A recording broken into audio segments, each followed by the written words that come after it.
Hey guys, BattleHard here. Today I'm playing some Hotspot in Tungawan Jungle. Now, this map is personally my favorite map.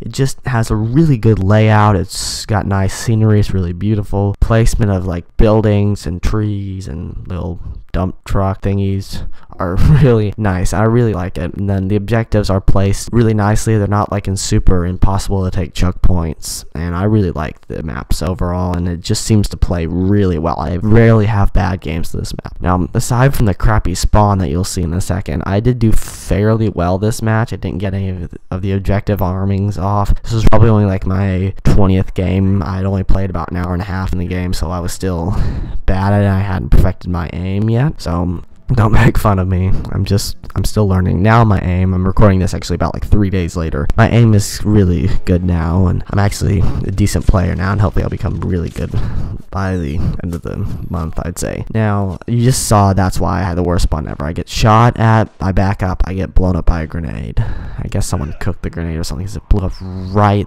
in my face. Now, we spawned in the Black Hawk, which is a really cool thing. That's probably my favorite first kill streak. You get 3 kills with the heavy machine gunner guy, and then you just get a Black Hawk that can come in.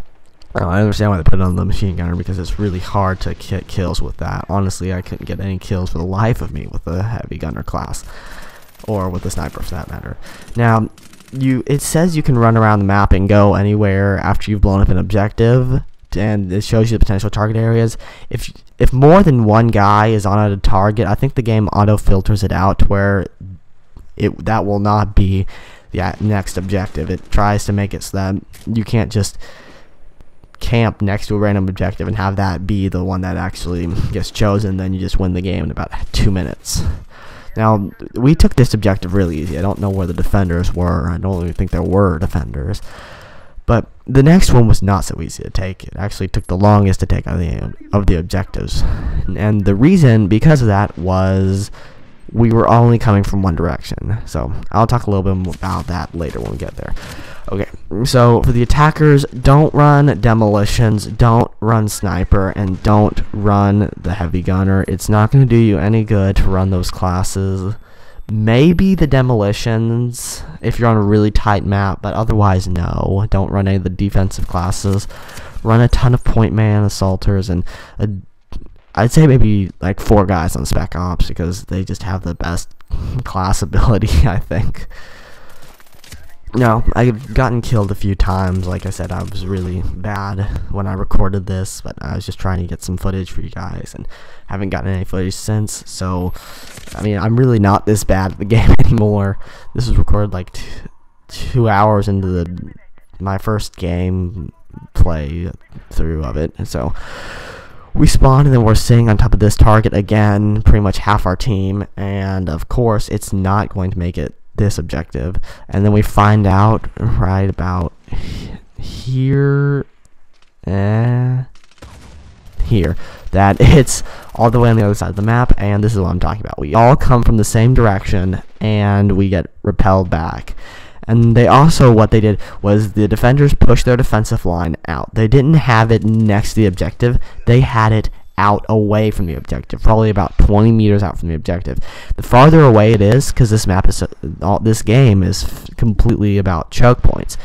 The farther away your defensive line is from the objective, as long as it's not too far, the better you're going to be. That way, you're more spread out, and you can see right here, our entire team is just on this one route to the objective, and it's actually the long way, I'm pretty sure, and we just can't break through. We couldn't get through at all. I don't really know why, I guess because they had it locked down, but basically we couldn't get through. It was really hard to really push on the objective. It took us about 3 or 4 minutes to blow it up, and the reason was because we were all coming from the same direction. If you diversify your direction, then you have the first defenders have to spread out, and then the second out they have to keep running between areas where enemies are coming from, and that makes them more vulnerable. Now, I finally do something awesome here. I get a double grenade kill. It's really made my day. That's 1, and that's 2. Now, I got my support action here. The first one I should probably have been on my 9th by now, but what I did was I took the defensive instead of the offensive, the smoke screen, which everyone has smoke screen for the defensive. It actually, in some situations, might be better for you to use the smoke screen as opposed to a mortar or a Black Hawk or a RQ-7 spy plane. It actually might be better for you to consider using the smoke screen, because for the attackers you can drop it on the objective, then go in and arm it, and for the defenders it also has a use.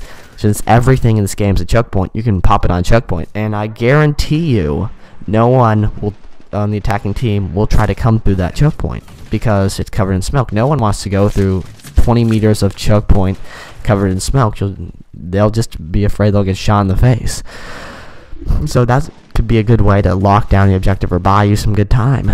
So a final word is just to play aggressively, even on the defender's team. Just don't camp back in the spawn. It's not going to do you any good. Well, that's all I have for today's video, guys. Thanks for watching. Please remember to like, favorite, and subscribe.